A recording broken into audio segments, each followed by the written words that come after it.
Hi, my name's Danny. I'm the owner of Amber and Oak, and I turned my love for natural soy candles into a thriving small business. And today, I'm here to talk to you about the essential supplies to get you started on your candle making journey. Let's get into ingredients first.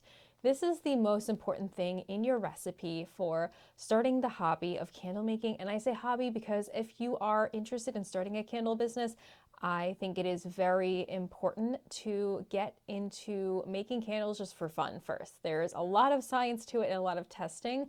So I urge you to start out and find a love for it genuinely, a passion for candle making on its own before you jump into just trying to turn it into a business first. There's so many different types of waxes nowadays besides just paraffin and beeswax that you can really grab a couple different sample size bags from a candle supplier and try a bunch of different type of waxes out. Beeswax has been around for thousands of years. It's a naturally harder wax, and it does have the ability to emit negative ions that can bind to allergens, chemicals, pollutants in the air, and is said to, for that reason, possibly help improve air quality. So it's actually a very clean, cleansing wax to work with, but it also has a very natural sweet scent that comes with it. And this scent can work with or against what you're looking for in your final product.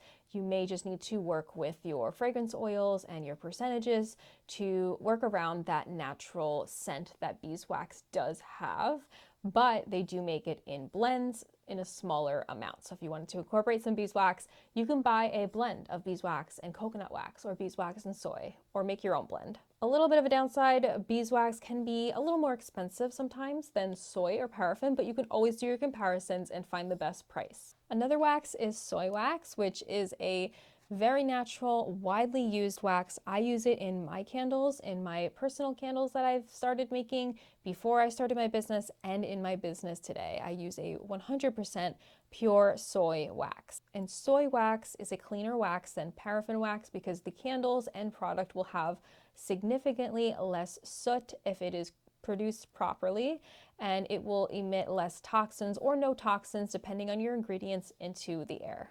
And depending on your formula, your wicking, and all of that, it can actually be a longer lasting candle. Soy wax is naturally a slower burning wax, so you will get a longer lasting candle.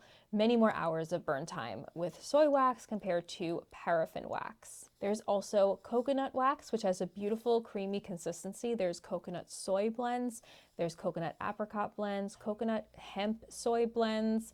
There's a beeswax and coconut blend, beeswax and soy blend.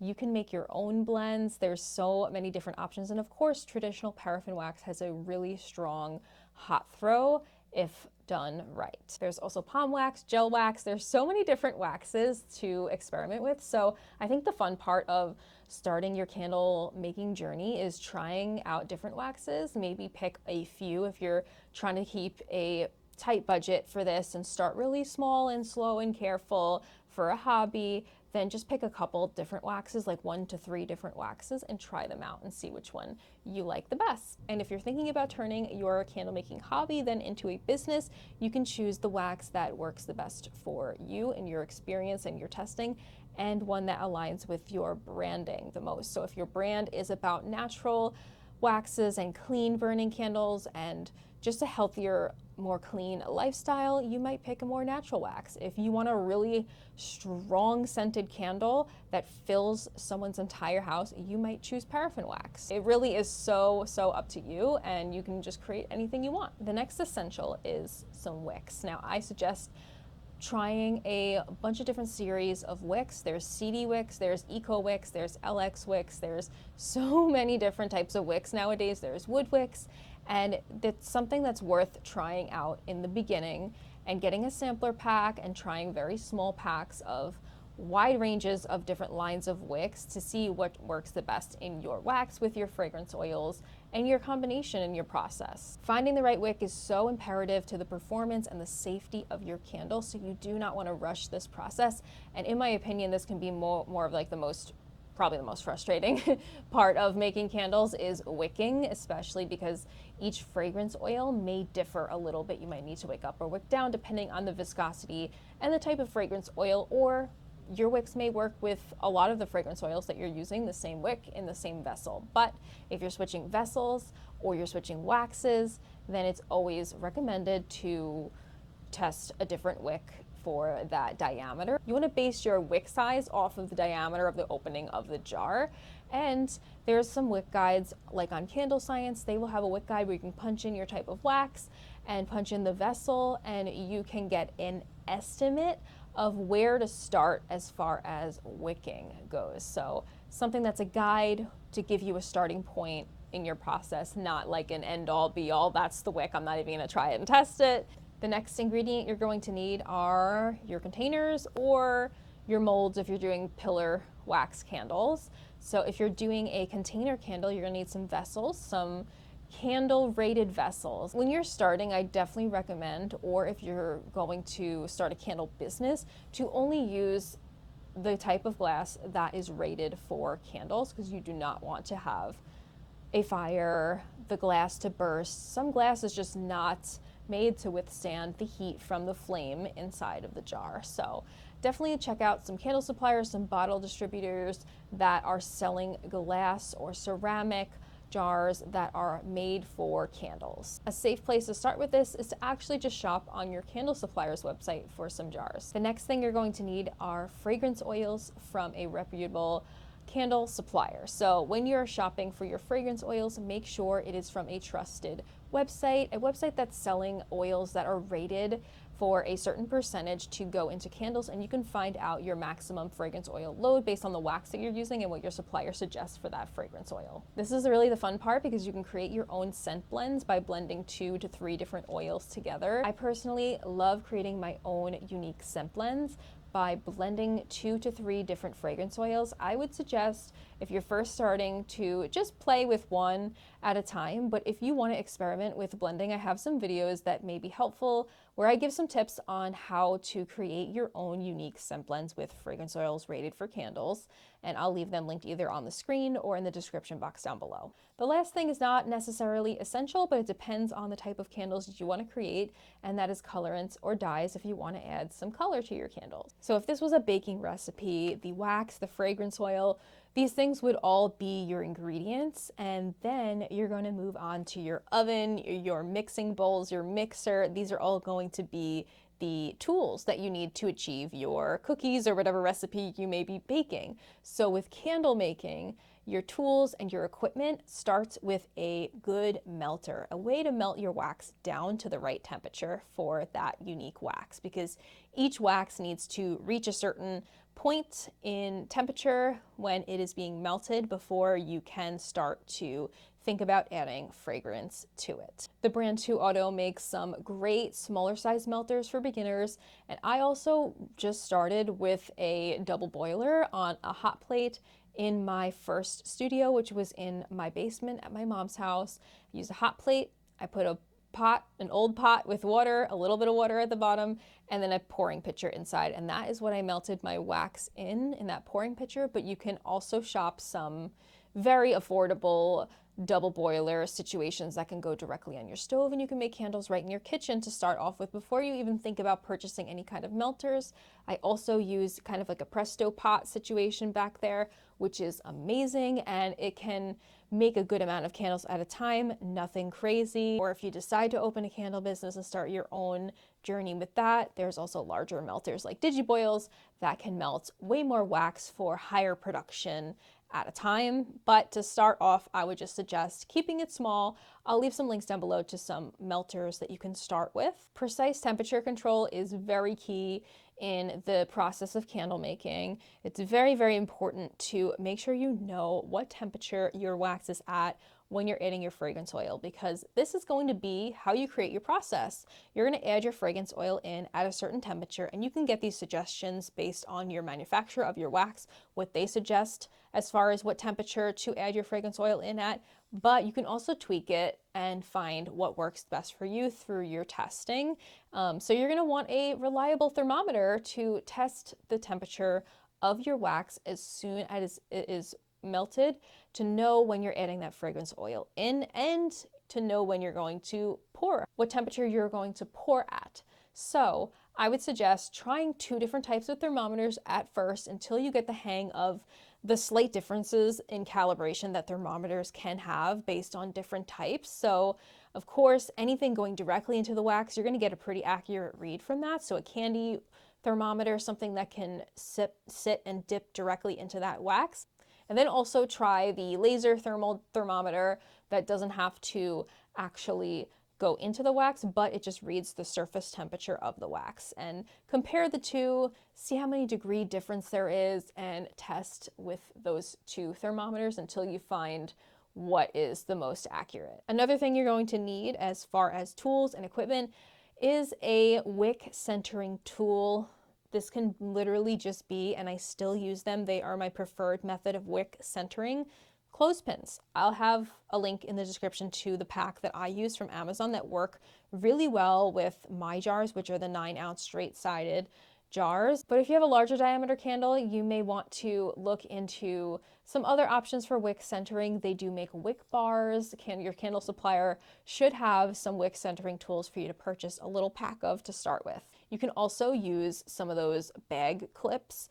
They make them, they're like a bar, and those work pretty well for the larger diameter types of vessels if you get the longer ones. Another thing that's very important in your candle making journey is to make sure, before you even make your first candle, to have a reliable scale. Now this can be a small scale, but I definitely suggest finding one that can withstand the weight of a full pitcher of wax. And we'll talk about pitchers next, but when you fill up your pitcher with wax, you need to know how much wax is actually being melted down or how much wax you're going to add the fragrance oil into to do your math and find your percentages of how much oil to add. So knowing that you have a reliable scale is going to start you off on the right foot. This is going to follow you throughout your candle making hobby or business. I still have the first scale that I ever used, and that's the one I still use for making candles because I trust it so much. It's my baby. But yeah, some of the scales you may find will max out at a certain weight as far as like ounces go. They're only really meant for lighter things. So to find a scale that measures in ounces, grams, and can go up to a certain weight would be imperative for your candle making journey. The next thing you're going to need, like I said, is a pouring pitcher, at least one. They sell them on Amazon, or your candle supplier most likely has them. They're made from stainless steel usually, and they are going to be what you melt your wax down in. You can use them with a double boiler. You can pour your wax from a wax melter directly into them, and this is going to be where you blend your fragrance oil into the wax as well. And when you blend your fragrance oil in, you're going to need something to stir that fragrance oil in for at least 2 minutes, depending on your wax. Every wax is different. I know with soy 10 now, soy 10 you don't need to blend for as long apparently as you have with some of the other soy waxes, but I personally blend for at least 2 minutes straight, and that is just mixing slowly in the pitcher. So I did start with some wooden skewers, which work, but I highly recommend getting some silicone spatulas. I'll leave a link down below as well. They have been amazing. They're super easy to clean, and I feel like I get a better blend with them. It's just easier to stir the pitcher. Another helpful tool or piece of equipment, if you can even call it that, is just having some paper towels on hand or protecting your surfaces if you are making candles, for example, in your kitchen, on your nice countertops, to maybe even put newspapers down or just like a cheap plastic tablecloth from the dollar store if you're first starting, and then just making sure you know how to properly wash your surfaces to get that candle wax off, which if you're using a natural wax, it's usually pretty easy with hot water and soap to get that wax off of any kind of surface if it does spill. But some tips and tricks I have is if you're using at least like a stainless steel surface, like some of my tables behind me, I love using Goo Gone to get any stuck wax off of those surfaces. And having a roll of paper towels on hand to wipe out your pouring pitcher and clean that out can be helpful, as well as having a heat gun to clean that pouring pitcher out in between scents as well, but is not 100% necessary when you're first starting out just making candles for fun. I actually used to smooth my bumpy soy wax tops with a blow dryer, which I don't necessarily really recommend, but you can find a really small heat gun on Amazon for a pretty affordable price if you want to make sure you have smooth tops if you're using a natural soy wax that naturally has that textured appearance when it cools. There's a few safety items that you may want to have on hand. Actually, mandatory. I recommend having a fire extinguisher in your house in general, but also especially if you are making candles, to have a fire extinguisher in the same room that you're making the candles in. Anything can happen. You have melters that are heating up hot wax. You have a double boiler maybe on your stove with an open flame. It's always a good idea to have a fire extinguisher on hand. I have a really cute white one, but you don't need that one. You can just use the one that's in your house and make sure it's in your candle making room. Some other items you may want as far as safety goes are goggles to prevent any wax from getting into your eyes. Say if you are pouring fragrance oil into the wax and it just pops right back up at you. It's something that you may want to keep in mind if you want to be extra careful and protect yourself, as well as wearing gloves. Also, if you're sensitive to the raw fragrance oils, even if they are a more natural fragrance oil, a non-toxic fragrance oil, if you have sensitivities to fragrance, this is the pure form of fragrance. It is much lighter once it's blended into the candle, and it can be kind of strong when you're mixing it into the hot wax. So if you find that you're someone who's sensitive to fragrance and you maybe have allergies or something like that, even the most natural fragrances and essential oils can cause reactions in different people just based on your sensitivity. So if you're someone who's sensitive, then you can even look into getting a respirator mask where you can't even smell the fragrance oils at all. It's actually really helpful to have a mask that you can't smell any fragrance through when you're pouring a bunch of different scents all at one time, so they don't all mingle together and make you feel sick from like a sweet smelling one and a fresh smelling one all together. Something that I feel like I've just gotten used to as a candle maker, where I don't know, it doesn't bother me as much now, but at first I'm like, I can't pour like a hot chocolate scented candle and a lavender scented candle at the same time, you know what I mean? So if you're sensitive to fragrance oils in their raw form, just look into a respirator mask where you won't smell the fragrance oils, especially if you don't have ventilation in your studio or wherever you're making the candles. It is always recommended to use these fragrance oils, even the most natural ones, like I said, in a ventilated space. So I actually have an air purifier that I run when I'm making big batches of candles, and I have a small window that I can prop open if I need to. If you plan to turn this hobby into a business and you want to sell your candles online, you may need to look into and familiarize yourself with the cost of shipping supplies. Some essential shipping supplies for your candle business may look like boxes, packing peanuts, protective papers, and tape. So these items are something that you can look into while you're planning, while you're figuring out your cost of goods, but I can go into the shipping details in another video. Remember, candle making is an art and a science, and with these tools and essentials, you will be ready to take your first steps into the world of candle making. If you have any questions or you need more help, make sure to drop it in the comments down below. If you want to see more in detail about some of the things that I have in my candle studio, or things that, as you have a candle business, become candle making studio must-haves, such as ways to organize your fragrance oil bottles and different types of larger melters, then I can make another video on that. Just let me know if you'd like to see something like that. Thank you so much for being here. I really appreciate you, and I wish you the best of luck.